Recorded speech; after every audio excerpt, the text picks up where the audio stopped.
In retrospect, it was probably a mistake for them to release another Dylan cover as the second single. I mean, that led to no end of criticism that, you know, they were just riding on Dylan's coattails. And interestingly, that criticism was probably more profound than the one that they hadn't actually played their own instruments on Mr. Tambourine Man.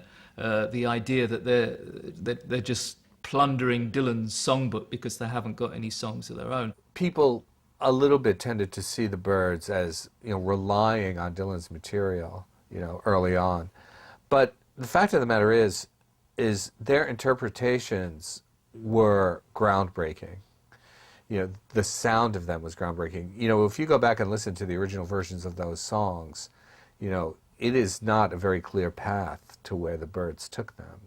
The Byrds defined something, and they created a kind of new terrain for Dylan's music. They were not just meaningful because they were great songs by Bob Dylan. They were meaningful because they defined a new sound that itself was, in many ways, as important as those songs. But the relationship between the Byrds and Bob Dylan was not as one-sided or as cynical as it may have appeared at face value. Though the band undoubtedly profited from Dylan's superior ability as a lyricist, their commercial appeal and chart success did much to enhance his profile. Just as we have people who feel that Bach is the height of music, there are people who feel that the height of the English language is Shakespeare. You know, I mean, many people will call Dylan the Shakespeare of our times, just because of how he uses language. For the Byrds to plug into that, I don't think it was a career move in any way. I don't think, like Roger said, oh man, I think we could really get somewhere if we... Not at all. I think it was an authentic recognition of this music is really cool. Dylan was really becoming something that was so important. And the Byrds almost seemed like his translators. It was kind of like Jesus and John the Baptist or something. There was this element of, you know, a very, very important figure who had found his interpreters and that they were kind of preceding him. And then, of course, when he came, you know, with Like a Rolling Stone, you know, just right around that time, there was this sense of somehow it had all come together.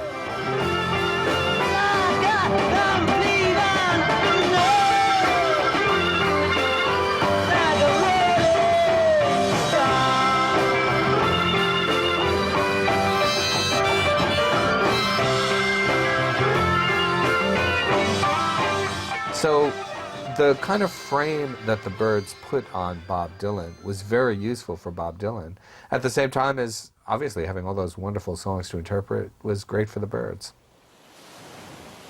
While All I Really Want to Do struggled in the US chart, the Byrds' debut album, Mr. Tambourine Man, was released. The album performed well, peaking at number 6 and number 7 in the US and UK respectively. Besides the inevitable array of Dylan songs and cover versions, Tambourine Man featured a number of original compositions by Gene Clark, one of which, I'll Feel a Whole Lot Better, had already been released as the B-side to All I Really Want to Do. The importance of the first Byrds album and its significance was that it included a number of self-penned compositions. It had several Gene Clark songs which, from that period, were very, very important. Nobody was writing as prolifically as Gene Clark. I mean, McGuinn once said to me, look, I tried. And this is a man that had worked in the Brill building. McGuinn said there was just no point in competing with him. You know, he could do, 8 songs a week or 10 songs a week or 10 songs a day sometimes. It didn't matter. He was prolific at writing songs. I don't think Melcher was too keen on filling the first album with Gene Clark songs. I mean, he'd already rejected quite a few of them. He'd rejected She Has a Way, which they'd just done at CBS. That was one of the first ones they did for the album. That got lobbed. But as soon as he heard I Feel a Whole Lot Better, he spotted a hit.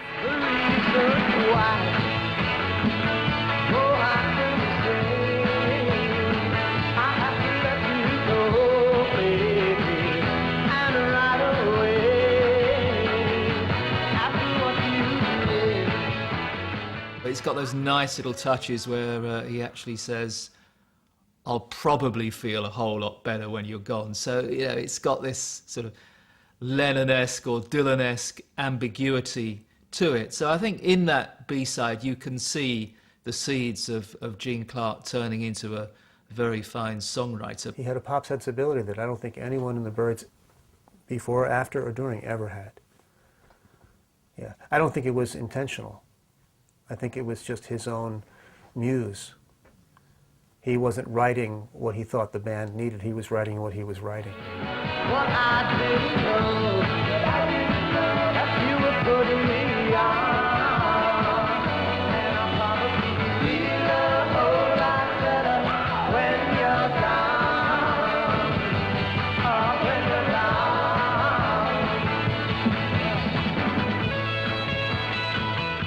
If you take Feel a Whole Lot Better and contrast it to Bells of Rimney or Mr. Tambourine Man or All I Really Want to Do, you can really see the difference in those songs. Now, the great thing about the Byrds is that there still was a through line. It still was very recognizably the Byrds. But, you know, this was more of a kind of rock and roll, more of a pop sound.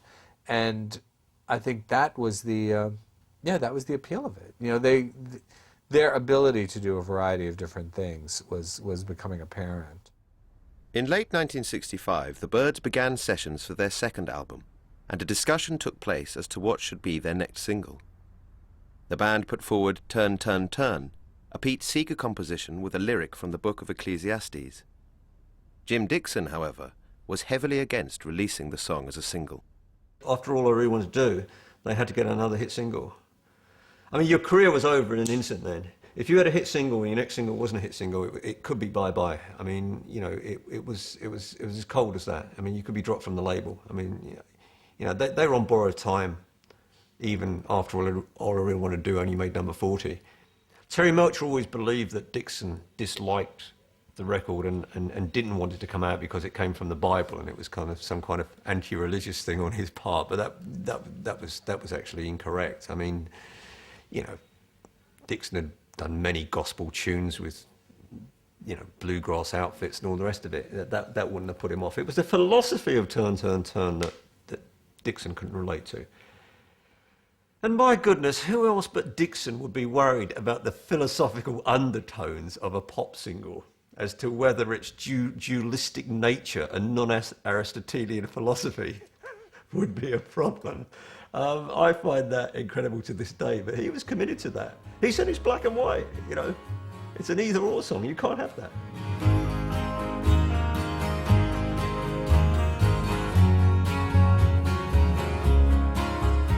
"1965 was a year characterized by great social tumult within the United States. The burgeoning counterculture demonstrated against war overseas and racism at home. In Los Angeles, the violent civil disorder during the Watts riots had left the city burning, and it was against this backdrop that the Byrds released Turn, Turn, Turn. Turn, Turn, Turn, I think certainly validated the Byrds because I think that it attempted to be inclusionary, hit for a broad audience appeal, humanize and shake up with this left-wing, knee-jerk liberal sensibility. What was that? It was to end the war. It was to bring mutual respect back into the political process and the racial divide. So it was a tough time. It was violent, and it wasn't the good old days at all. All of the music that came out that I think is quite beautiful, and because it's passionate and rings true, was developed out of a sense of great chaos, and it was a frightening time, really. And still a Cold War, all of that looming, and America misstepping.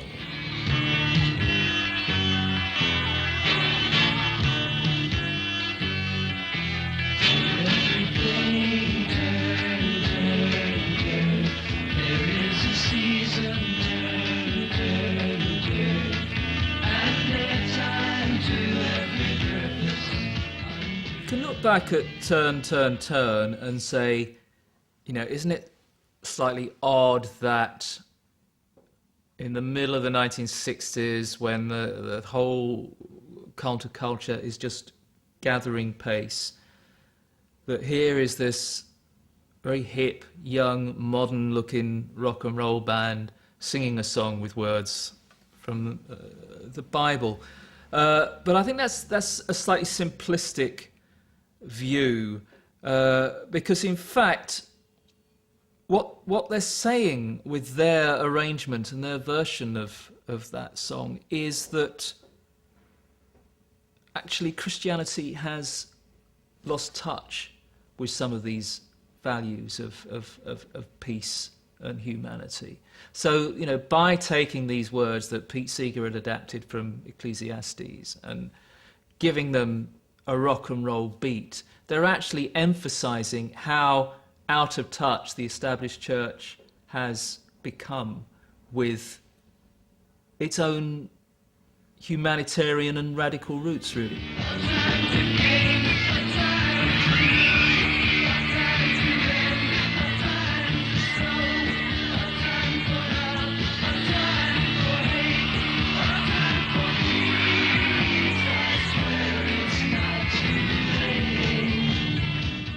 I was, I guess, 14 by the time it came out. It was given to me by my most conservative uncle, who got it in church because they were playing, you know, because the lyrics to Turn, Turn, Turn are from Ecclesiastes, they were playing it, and this was something that was going on then in Catholic churches. But that this music would somehow appeal to my uncle, I mean, that was kind of a strike against it as far as I was concerned. An interesting thing about that song, like all classic songs, it can be interpreted in different ways.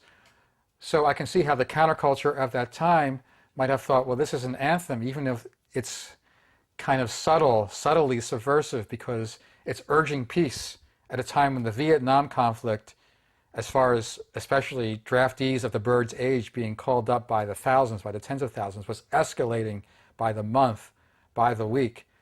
But at the same time, it wasn't so militant as some of the other statements that were being made at that time or shortly afterward that were running into problems within record labels and radio play. And maybe it was just so early on that it wasn't recognized as being a subversive statement. One of the things about that time period, music was not neatly filed in these little components as to what it was. So for what was being touted as the new answer to the Beatles suddenly doing